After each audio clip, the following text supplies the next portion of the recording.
Welcome to the Magnificast, a podcast about Christianity and leftist politics. I'm your co-host, Dean Detloff. And I'm your other co-host, Matt Bernico. Matt, I'm surrounded by charts, graphs, maps, timelines, graphics, emojis. I'm trying to really plot out the mysteries of God's plan in our world at the beginning of this year in 2026 as everything looks absurd. I'm surrounded by commentaries. I'm surrounded by DVDs of Left Behind, and I'm going to need your help this year, Matt, I think.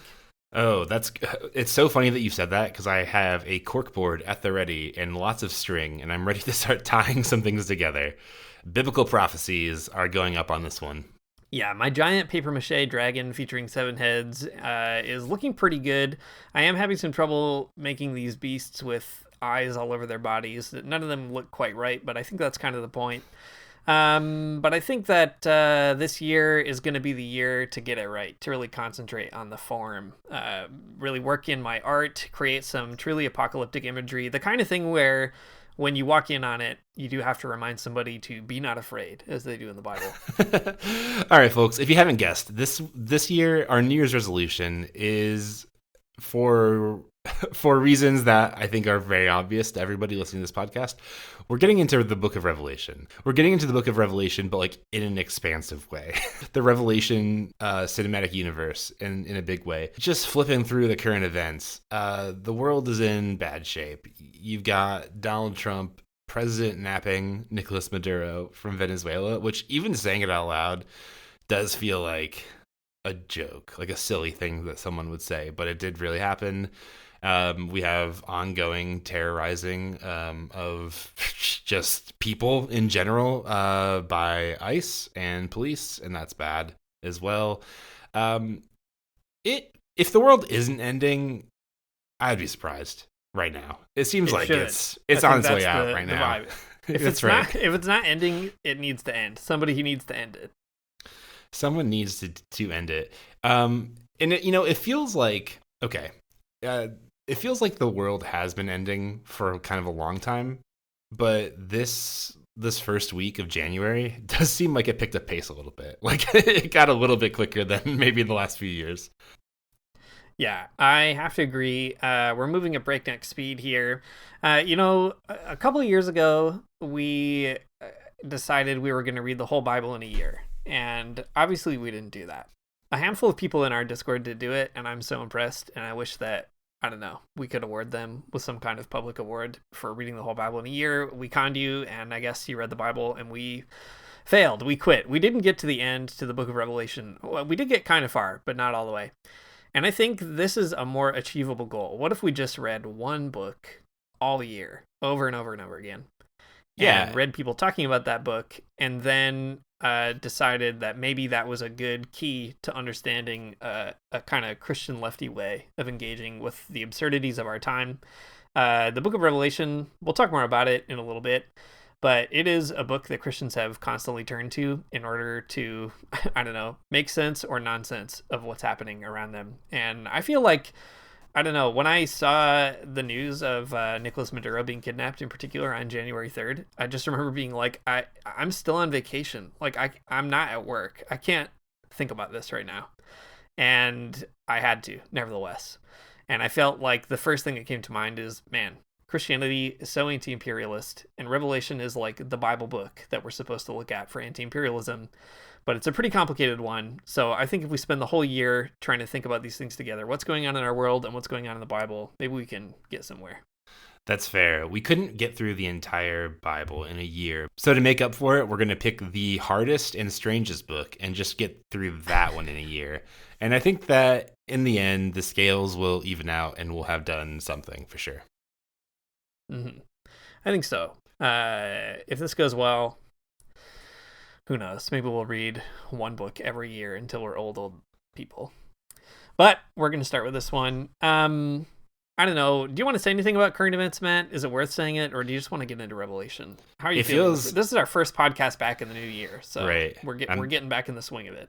I'm back in the saddle. I feel like saying anything about current events feels trite and stupid. Other podcasts are covering it with sort of great intensity, and my only guidance on these subjects would be to get involved in a movement that's actually doing something about it. Turn all of the podcasts off and go get organized, and that's like my only thing to say. I think I don't know. I have no other insight but that. Yeah, I agree. All cops are bastards. The immigration ones, the international ones, the imperialist ones. Get them out of here. We've done our due diligence. Go outside, talk to other people. That's enough of that. We live in apocalyptic times, and that is why we're going to get to the apocalypse in the Bible. Let's talk about Revelation, Matt. Here's a fun piece of trivia about me. When I became an evangelical Christian as a very, very young adolescent, they told me, just read the Bible. And as a good Catholic trying to be an evangelical, I thought, well, I guess I've never, ever done that. I've never read the Bible. So I'll start. And I asked a friend of mine, what should I do? What book should I read? And this friend said to me, you should read the book of Revelation because it's so weird. And I said, okay. True. And so I was 14, I guess, and I did read the entire book of Revelation, and it didn't make any sense to me at all, and it was mostly very terrifying. And I thought, man, I guess this is Christianity. So I feel like, in a weird way, I've actually always been only reading Revelation. It's the biblical book that has made me confused and also driven me to try to understand what's going on. And I'm excited to revisit it with you. Matt, when did you first read Revelation? When did you encounter it? Oh, man. I definitely read it in youth group as an evangelical. And I think I just read, you read Revelation and you get what you want out of it. And that's probably what I did. I don't really remember any strong reactions other than thinking, oh, this is the scary book of the Bible. And I also remember thinking, like, it's just like, it's hard to make the case to read other books in the Bible when Revelation does exist, because it's like, oh, the Gospels, what does this one have in it? Stories about people hiding talents in the ground. Okay, well, this one has a dragon in it, so I don't know what you want me to do here.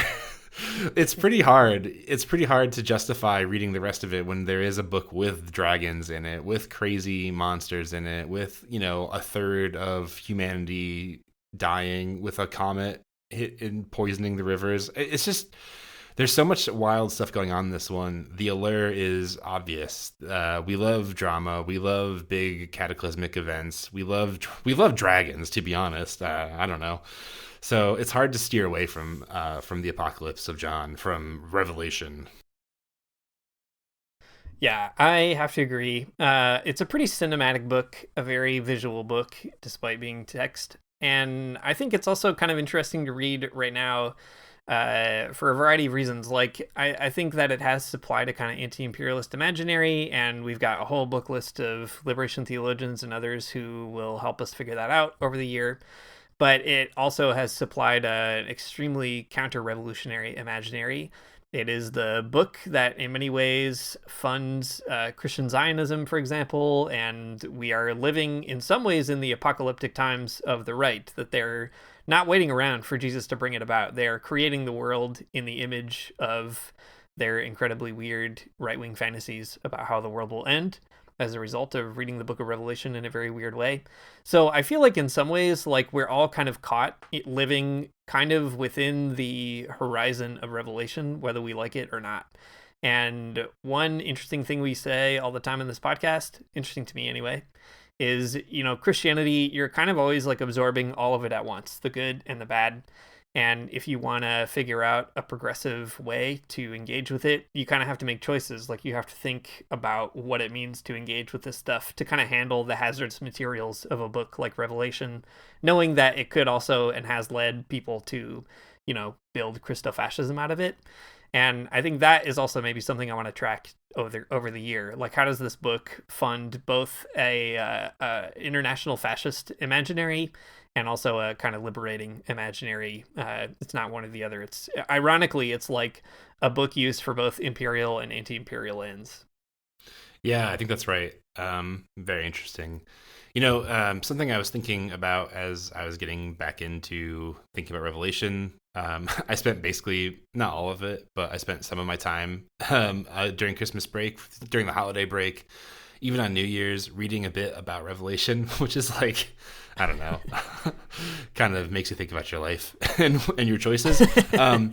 But I was thinking back, there was a class that I took in undergrad at an evangelical Christian school, and I took a class with a very interesting and smart Bible professor, a theology professor. And the class was called Johannine Literature, and it was over the book of John, like the Gospel of John, and then also Revelation, which is a weird connection to make because they are not the same John, notably. But there's like some interesting things that happen, I think, when you read them side by side. We can talk about that another time. But the professor of that class was really wanted everyone.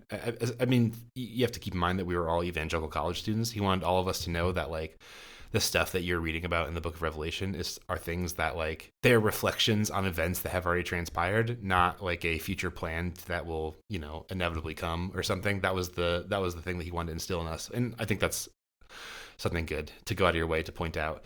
But the interesting thing that he had said in that class, and that I still kind of keep with me when I think about Revelation and maybe just things in general, apocalypse in general, is that Revelation is a book that's reflecting on all kinds of political and religious tumult in the ancient world. But even though we're reading it now, the world is always ending, all the time. All the time, someone's world ends in one way or another. And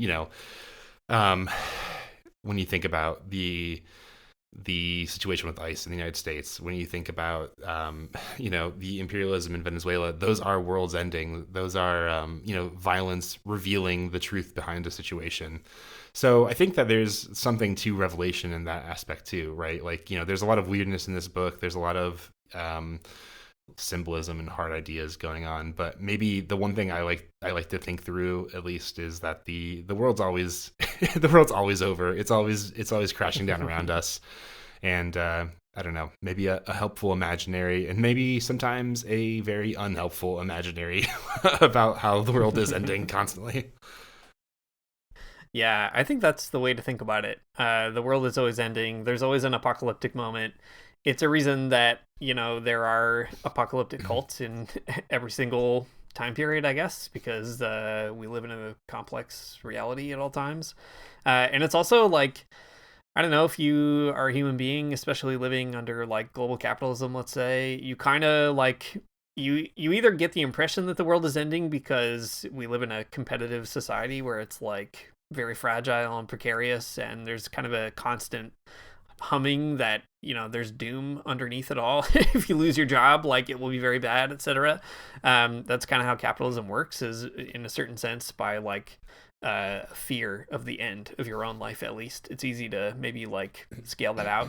But I think it's also, on the other hand, the kind of progressive anti-imperialist reading of it is that the world that we live in also should come to an end, that it's not good, it's bad. And I think for a long time, especially when I was exiting evangelicalism many years ago now, I think it was important at that time for me to be like, Christianity is too world denying. Like, evangelicalism is too world denying. It's like trying to separate you from the world in a bad way, and you need to like embrace the world. But the older that I got, the more I found myself kind of returning to this alienation from the world language that's present in the Bible, in Christian tradition.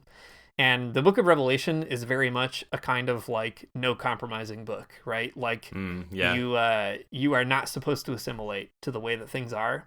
And in fact, when God comes back, he's going to make a big checklist to be like, did you assimilate to this or not? Right. And I think that there's a lot of pathologies in that are really bad.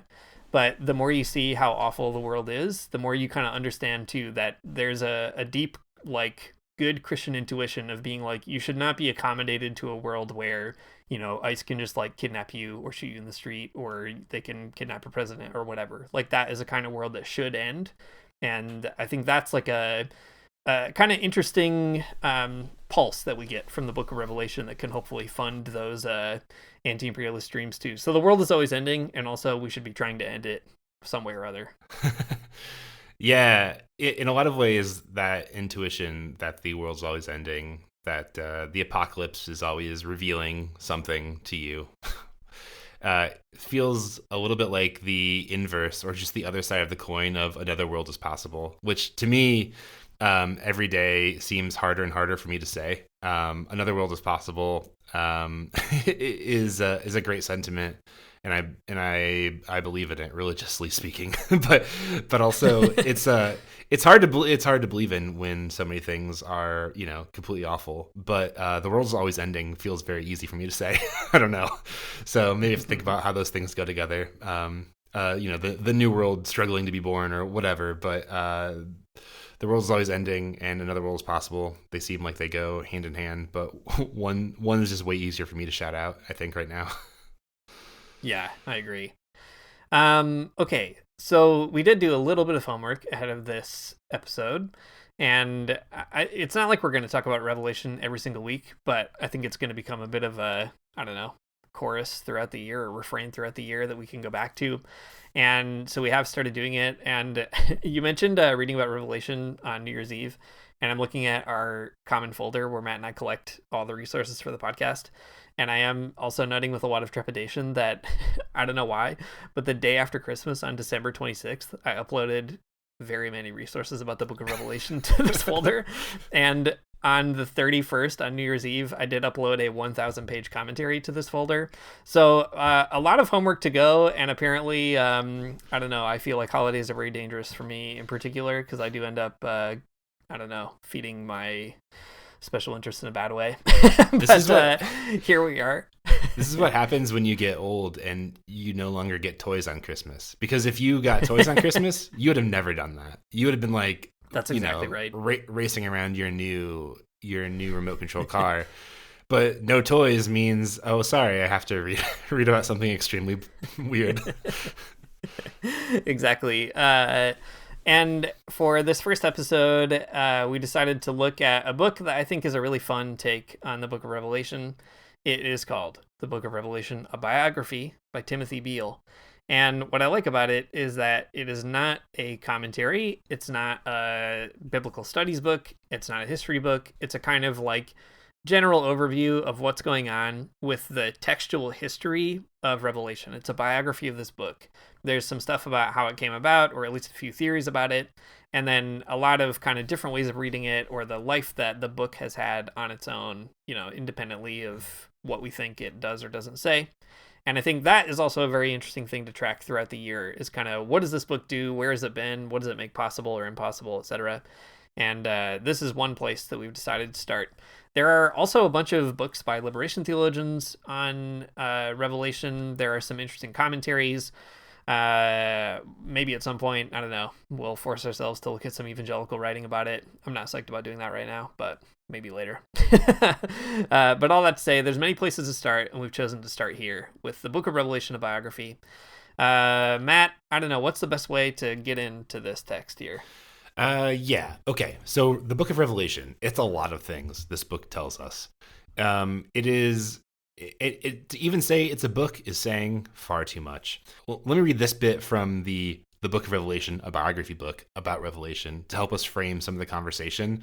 And I think we can talk about some of the history kind of going on behind it and some of the context as well, but this is maybe a good place to start.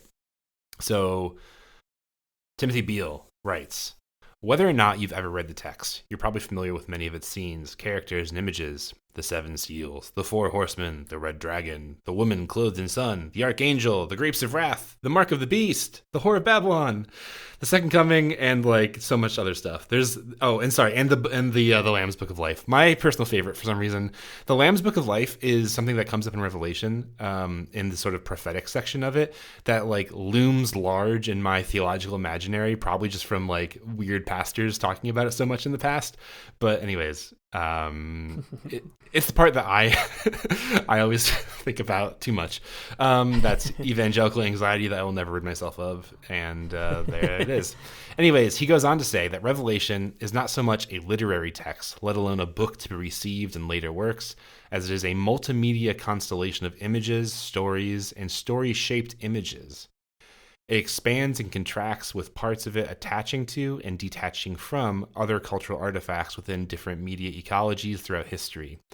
It becomes part of different cultural works in unanticipated ways. ways that biblical scholars would often judge to be misuses, abuses, poor receptions, or no receptions at all.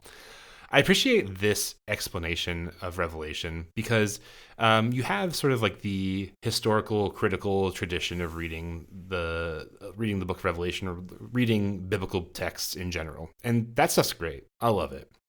We talked about it a lot in this podcast in different contexts, the parables and so on. But thinking about the book of Revelation in this particular way, this sort of like media ecology way, is really appealing to me because the book of Revelation is particularly like obtuse and opaque, and exactly what anything means is very difficult to kind of get a grasp on. You can get an idea of themes and vibes, but knowing exactly like what's happening like in this book is hard. But that being the case, like the images and the sort of like, yeah, I don't know, like scenes that are painted by the text are things that are like have penetrated our culture so deeply we can like never get rid of them. Like I was reading this other article today before we started podcasting that was about the use of text from Revelation to pad out popular films like Armageddon or even like lots of sort of like ecologically themed films like The Day After Tomorrow and stuff like that. It's just kind of like it's everywhere, you know, not just as references, but as imagery, as like as an idea of like what happens at the end of the world, where the good people and the bad people are divided up, and you know they, whatever, all this stuff. These are ideas that I guess we can't escape. They are weird and compelling in ways that we just like aren't exactly sure what to do with them, but for some reason they have a real big grasp on us.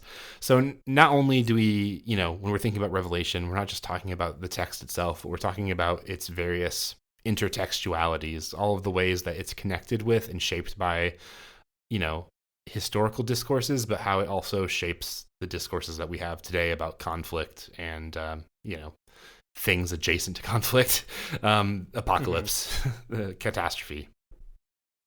Yeah. And what else I found really fascinating in the book is that while Revelation has been so formative in all those ways, it is also like notoriously difficult for anyone to understand. So much so that Christians themselves have debated the utility of the text basically as long as it has been around. There's a lot of interesting stuff about how as the canon was coming together, Revelation was like often in the hot seat, being like, nobody knows what's going on in this book. Nobody knows what it means. We basically can't figure out what to do with it, and nevertheless, it slipped through. And then by the time you get to the Reformation, it kind of comes up again. And, you know, Luther struggles with it. Even the Catholic Church is being like, well, I don't know, maybe we should take another look at this thing. And it's like a book that is really fascinating because it sort of, like, it is often seen as obscure and impossible to understand, despite the fact that it is literally called a revelation, a revealing of things. And yet, you know, nothing could be more confusing in the entire New Testament. And I think there's something really interesting about that too. It's a very like stubborn kind of text. We've never really known what to do with it. It has always felt kind of scandalous and frustrating and challenging, and at the same time has inspired like incredibly confident visions of what will happen at the end of times, those sorts of things. So I think that's really fascinating.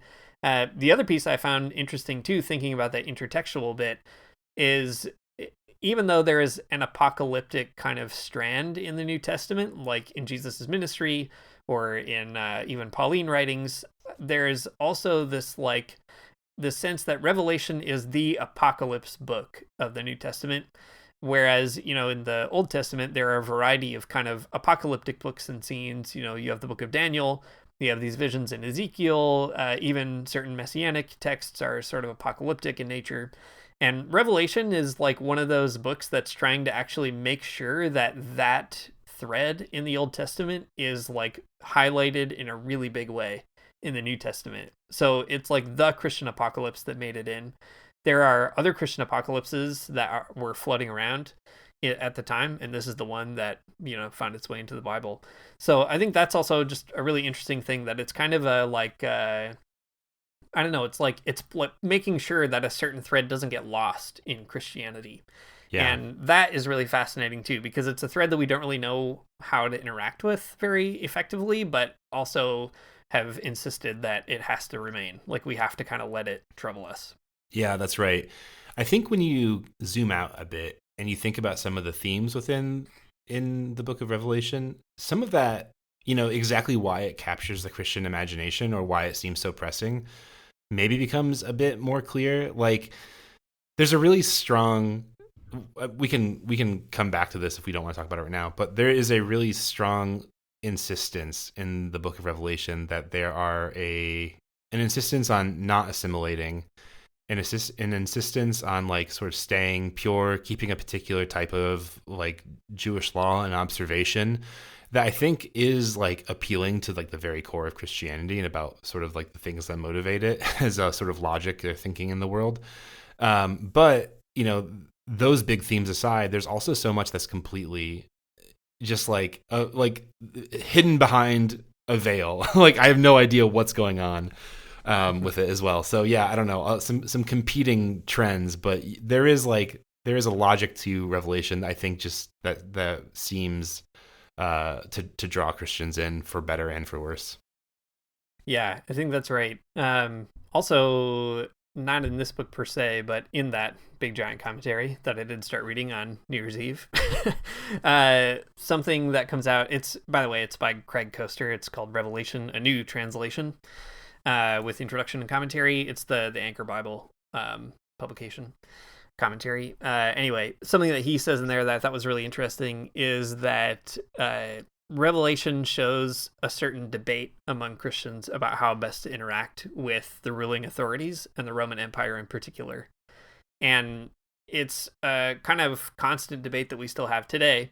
He points out that in the Bible, you have voices like Paul really emphasizing, the passages that make Christian people on the left often nervous, and people who have very creative interpretations of it, but it is still challenging kind of stuff, like in Romans 13, the bits where you have to submit to the state and the rulers and authorities because there's the power of God and all this kind of stuff.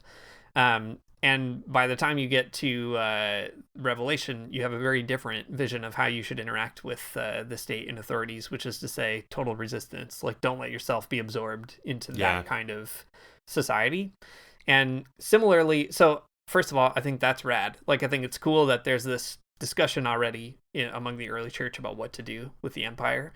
And it's good that we keep having that discussion in the church today.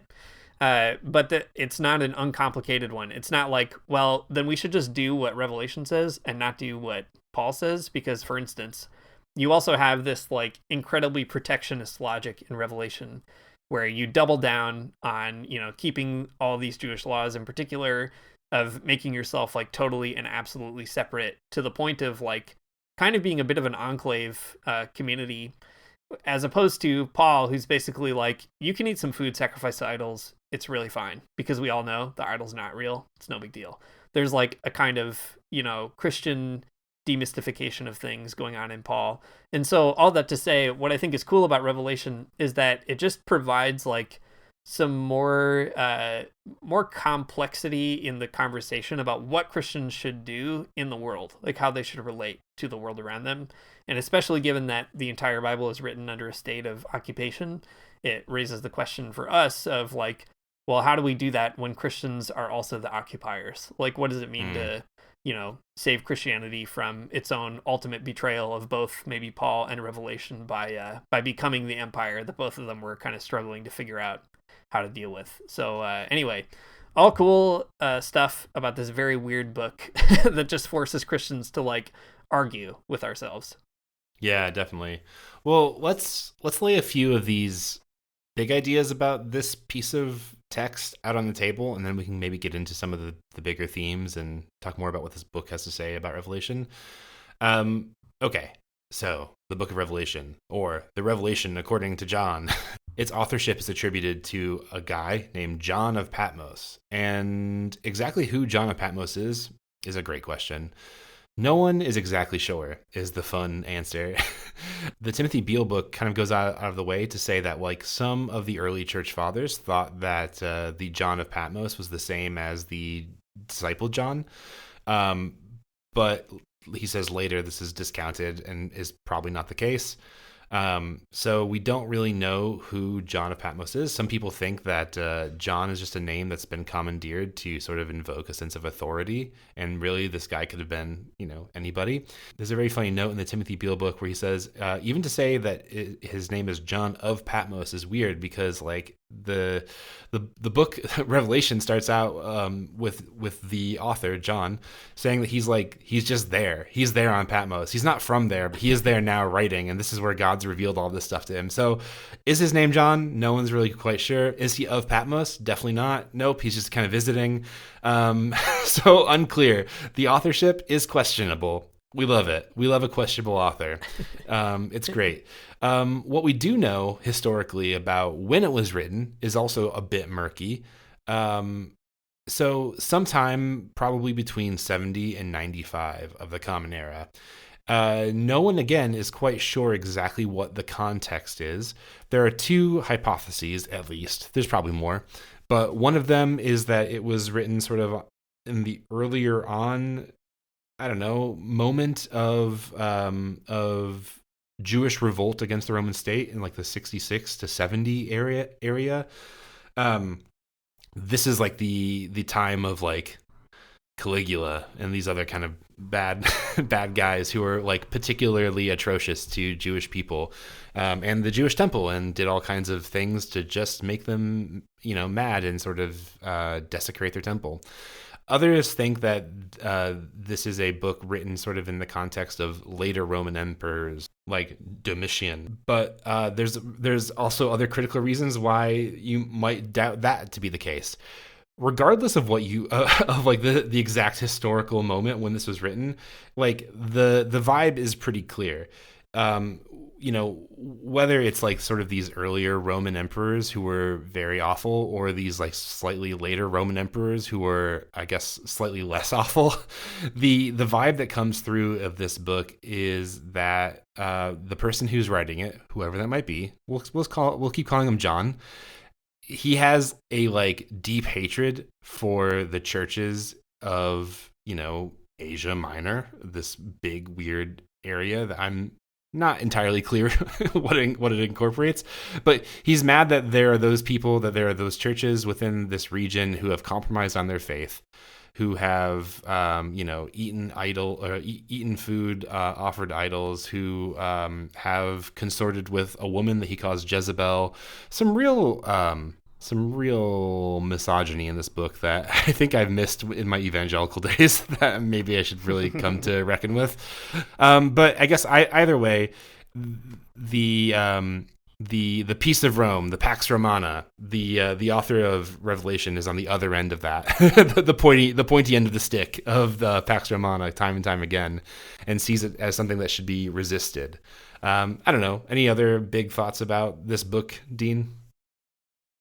Yeah, I think that's the basics. I guess, the received interpretation is also that Patmos is a kind of place you send exiles. And so John also reports that he's at Patmos because of his witness to the gospel, but it's not clear what that means. Like, is he a persecuted Christian? Is he a Christian who, I don't know, is just like laying low, or is he a refugee or what? Like, nobody really knows.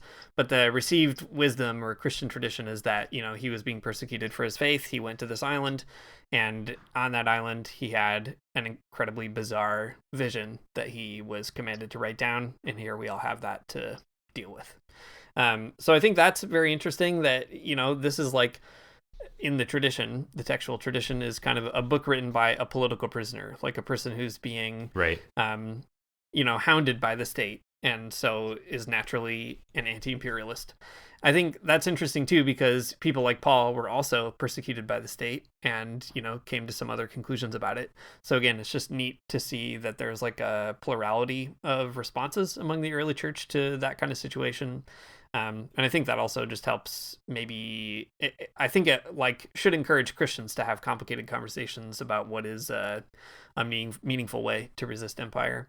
Another interesting thing about kind of the attempts to like date this book or find out like what it's really saying is that whether you're like a progressive liberal Bible scholar trying to figure out the true historical meaning of the text, or you're like a weird evangelical trying to like predict the future by reading Revelation, no matter what, you kind of have to figure out how to decode the symbolism of it. You need to figure out like, what are the seven heads of this dragon? What is this particular angel gonna do in this specific place? And what even is that place? There's a lot of like decoding in this Revelation.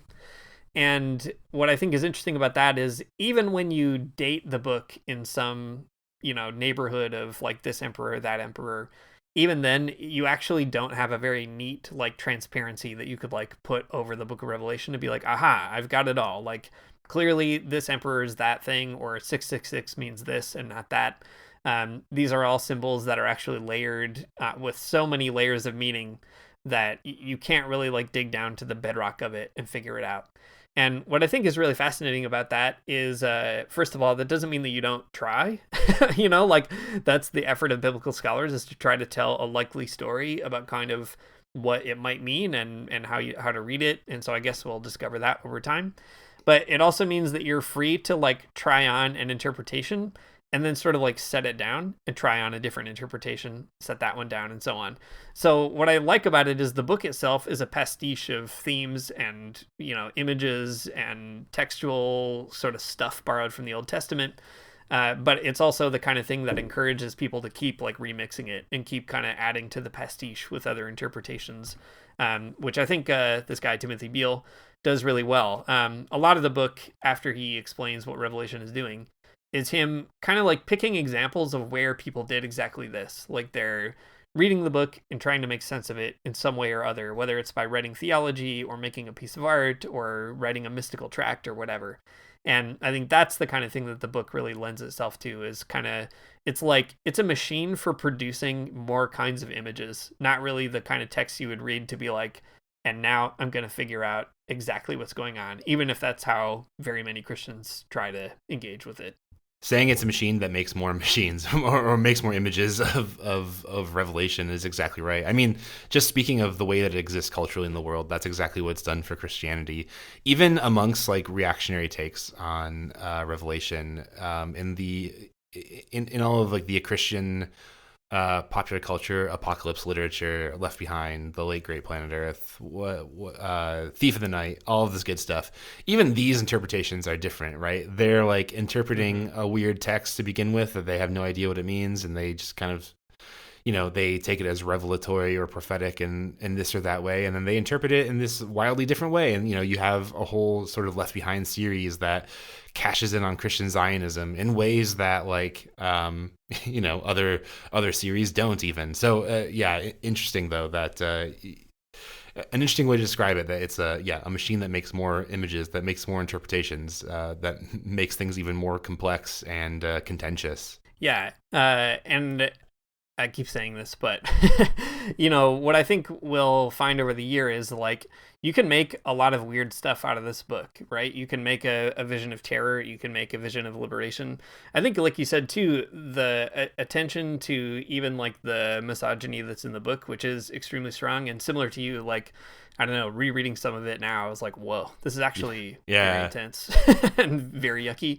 I think that's very interesting, and kind of figuring out like, what are the kind of imaginative horizons that are, again, kind of like built into Christianity by making these sorts of symbols or combinations of symbols into, in some ways, like the interpretive key for how Christians should think about their place in the world or about the future or whatever. I think that's an interesting thing to kind of track. A couple more pieces maybe from this book that I thought were really fascinating. Beale goes out of his way to, I guess, like really emphasize the kind of like, how to put it, like the graphic nature of the text, both in terms of the violence that's present in it, but also just the like phantasms of it. Like he, if you actually want to really read an interesting way of reading Revelation, he provides like a kind of rewrite summary of it. And rereading that was really interesting. I did go through and reread Revelation over the Christmas break, which I found exhausting and actually not fun at all. Yeah, totally not fun. Reading his summary is also quite dry. It's actually hard because it's not a coherent narrative, right? You're kind of just like, I don't know, like letting a lot of different scenes wash over you. But the way that he tries to like knit it together as much as possible and then kind of like jump cut to different events that are happening, I think is actually a really good way of like kind of getting you into the feeling of Revelation. It's like beat by beat, it's moving you through different chronologies, and even things I hadn't really attended to myself, like readers of Revelation will maybe remember at a certain point there are these two prophets who it says will be sent into the world, and they do all this wild stuff. They shoot fire out of their mouths. They're all very wild, and then they die. They're killed, and their bodies, they like lie in the street. And the Timothy Beale, who is like, you know, doing a cool literary analysis of the book, he kind of shows that like this is all kind of future tense. At some point, these prophets, they're gonna come, and that's what's gonna happen. And then the book shifts into past tense, and it's like, and then here's all the things that happened after that. And the sense that I kind of got reading it is just like, man, this guy is just vibing. You know, like the author of this book is not really giving you a chronology, not giving you, kind of play by play of what's happening. It's just like a huge combination of stuff, all being kind of like stirred up at once. And I think that also is what lends the book such a perduring character and quality, because like you said earlier, Matt, you can kind of find whatever you want in Revelation. And I guess you can also find the things you don't want, whether it's misogyny or whatever. But there's a lot of creative kind of ways of engaging the text, because the text itself is very creative. Like it defies those like really easy narrative tropes. Yeah, that's right. Man, I can't think of that particular scene in Revelation without thinking about when it happens in the Left Behind movies and books. I cannot escape these things. There, longtime listeners of this podcast will know that there was like a Halloween situation, probably, I don't know, 8 years ago or something, where we did watch Left Behind and A Thief in the Night films and talked about them at length. So anyways, we've seen all the movies. That's all I'm trying to say here. You know what that scene really quick reminds me of, just speaking of all these images, it's actually an album cover by the Christian metal band Zao from like the late 90s. Hang on, I'm gonna look it up. Okay, the album is Where Blood and Fire Bring Rest. Did you ever listen to that band? Yeah. Yeah, the image on the cover of that album is from this. It's like a prophet, whatever, spewing their fire from their eyes and mouth.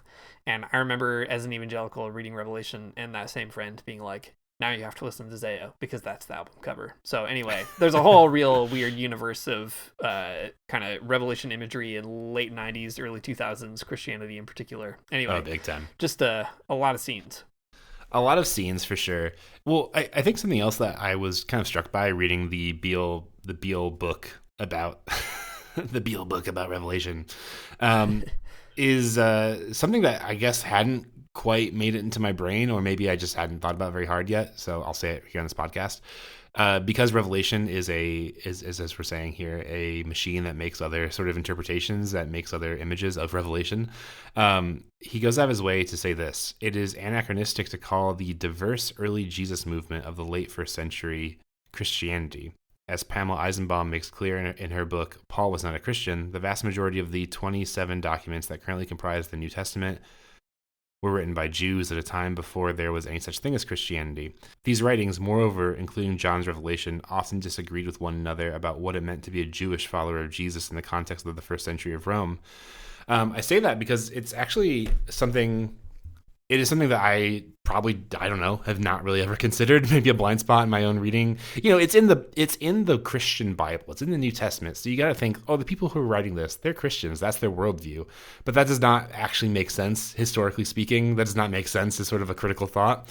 And even when you're reading through the book of Revelation, what you get from, especially in the sort of the first part of the book is sort of epistolary, where he's like writing these letters to these different churches and telling them all about the things that they're doing that he doesn't like.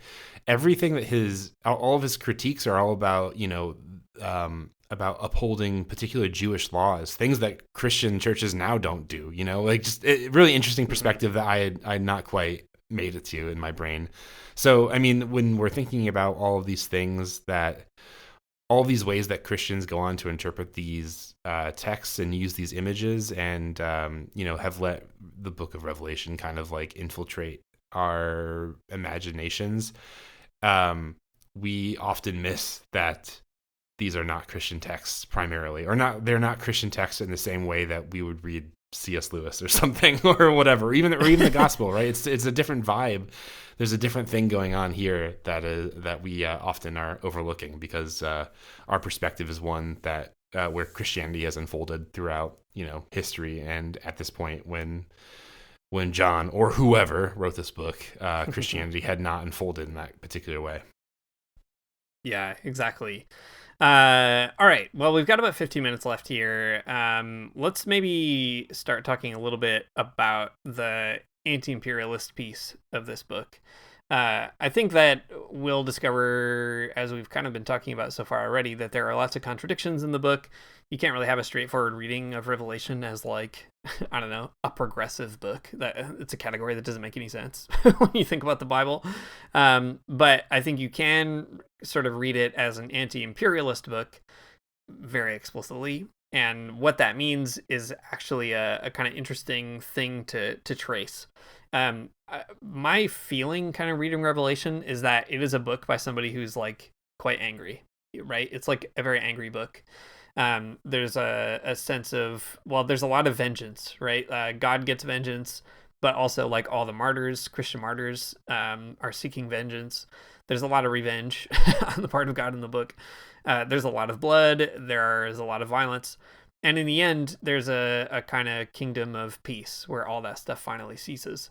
And I think what really struck me is that there's so much of Christianity is really about tamping down one's anger or hatred, kind of being like, those are basically inappropriate emotions to have. And especially when it comes to politics, a lot of Christianity boils down to being like, a kind of basic liberalism or both sidesism. You shouldn't really get too into something or too intense or too politically extreme, whatever that happens to mean on a given issue. And what I find really fascinating about Revelation is like nothing could be further from the truth than that book, right? The whole point is that if you're going to be a Christian for John of Patmos, you cannot be lukewarm, right? You'll get spat out of God's mouth. You have to really commit, and you have to really know which side you're on. You're either on the side of Christ or Antichrist. And Beale actually reads Revelation as a very dangerous book because it's like a book designed for othering people and religions, and just like your enemy can become the Antichrist. Once you decide that you're on the side of Christ and someone else is on the side of Antichrist, it's very easy to like consign them to hell and kind of not deal with them anymore. And obviously that happens all the time, and Revelation is used to do that. That's very true.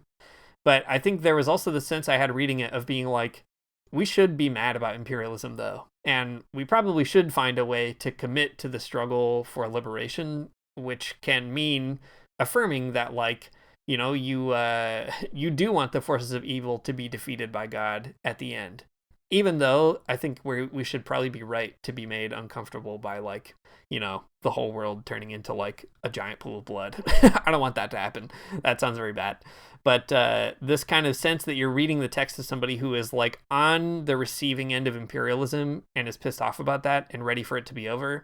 To me, that is not only a kind of like relatable emotion, but also the kind of thing that you see reflected in so much literature from like colonized peoples and that sort of thing. So I think like it was only rereading Revelation now that for whatever reason that stuck out to me, that this is like, the emotion of the text, the rage of the text is born out of a kind of anti-imperialist feeling.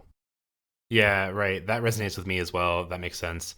I mean, my historical knowledge of this particular region and this particular time period is very bad. I think most of it comes from Richard Horsley's book, You'll Not Bow Down and Serve Them. and also his book on Paul. But like, in both of those books, the feeling that you get about these early Christian communities is that they are on the fringes of empire. They are people who are, they're the lumpen proletariat kind of cast out, and they're living communally in opposition to the empire, right? And in reading Revelation in that context does help me make sense of it a lot more. I mean, obviously there's like impenetrable stuff about lots of heads wearing crowns and seals being broken and like whatever. We'll get there. I'm sure by the end of this year, by 2027, I will definitely know what that means. But like you're saying, like the vibe of this book is extremely action oriented. Even something that, I read the Beale book, but then I also read Revelation as well. Not an entirely, just not a very enjoyable experience. But I was struck that everything is so. It is extremely works-based. Like, if you were to read Revelation and you were going to draw out like theological meanings about what it is, how you're saved as a person, as a follower of Jesus, you're not going to get a through faith alone type of reading from Revelation. The only way that you get in the Lamb's Book of Life is if you do good things, if you follow the right laws. Super interesting, something I'd never spotted in 1,000 years. But like you're saying, like that particular vibe, that like the idea that everything is sort of action oriented. It's about people who are just, it's about people who are righteous, who are upholding a particular way of living, and it's about not assimilating to the empire. I mean, there's such a clear anti-imperialist sort of reading to this, but it's one that you don't hear very often. You get liberals who don't know what to do with it, or right wingers who think this is a sort of like their weird fantasy that they use to promote like Zionism and other stuff like that. But there is like a pretty clear anti-imperialist reading to this that seems a bit more true to the context. But, I guess that remains to be seen about exactly if that's true or not. When you figure out that the book is an anti-imperialist book, I don't think that it solves all the problems or kind of shows you how to read all these very weird texts or weird symbols, but it does like kind of provide a context for starting to make sense of the affect of it. Yeah. And in some ways, like, I don't know, like you said, maybe we'll have more sophisticated opinions about this by the end of the year, but I feel like getting the affect of Revelation is kind of the most important thing, because it is just a book of affects, It's just like trying to create an emotive response in the reader some way or other, whether that's terror or trying to admonish you to live a better life or whatever. It's trying to like produce something outside of itself, right? And that, I think, is the kind of thing that I guess like you have to figure out what's the thing it's trying to get you to stop doing or reject, such that it's also building this these alternative intuitions or internal alternative active ways of living. And I was looking at Pablo Richard, who's a Chilean liberation theologian. He wrote a book called Apocalypse, A People's Commentary on the Book of Revelation, which we'll read later on this year. It's so interesting reading his commentary because he's writing from Latin America. And I think similarly, as a person on the receiving end of a different kind of imperialism, is also trying to figure out, like, they have a resonance of affect. He's like, you get the sense that he feels like the writer of this book also feels. And so that also gives him a bit of a window into some of those obscure passages, or at least, if not, like, it doesn't necessarily provide the interpretive final clue, but it provides like an interesting way of making sense of something that on the face of it doesn't make any sense. So I think, we'll try to also figure out again how Revelation funds imperialism, but having that anti-imperialist analysis at least gives you like a way of kind of playing with the text on purpose instead of just being like mystified by it. Cool. Well, I'm looking forward to it. I'm looking forward to being an expert at the end of this year. But right now, I'm not. I'm still a baby. I'm still a baby just reading a book. But you can stay tuned, and you can grow along with us, become spiritual adults as we read Revelation throughout 2026, the year of apocalypse. The world's always ending, and I'm sure it will just continue to do so throughout this year. Thanks for listening to the Magnificast. If you like what you heard, you can support us on Patreon at patreon.com/themagnificast. If you do, you can get into our Discord community, which is a blast. Lots of good stuff going on. Also, a lot of discussion about organizing these days, and sharing some knowledge and skills and how do we deal with the world that we're in. And you can also talk more about the Book of Revelation and whatever else, I don't know, recipes, photography, all kinds of cool stuff getting posted in there all the time, every day. You can also pre-order our book, Enough is Enough, Degrowth, Capitalism, and Liberation Theology from Fortress Press. It comes out on May 12th, so there's still lots of time, but pre-order it and you'll get it sooner than later, I hope. Our music is by Amaria Armstrong. The outro is by The Illogical Spoon, and we'll see you next week.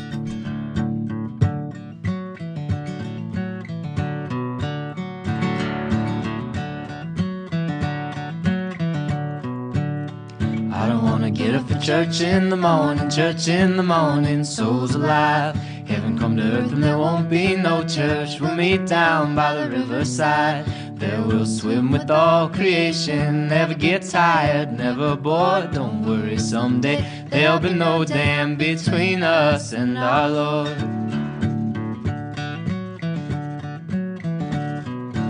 Jack said